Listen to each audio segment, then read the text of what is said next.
You ask Tiger to solve. This deals with linear equations with one unknown. The final result is x equals 5.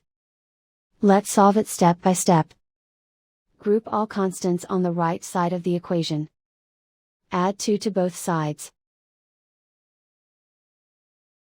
Simplify the arithmetic.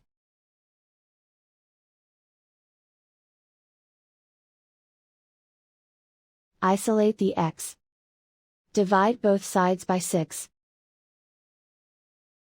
Simplify the fraction. Find the greatest common factor of the numerator and denominator.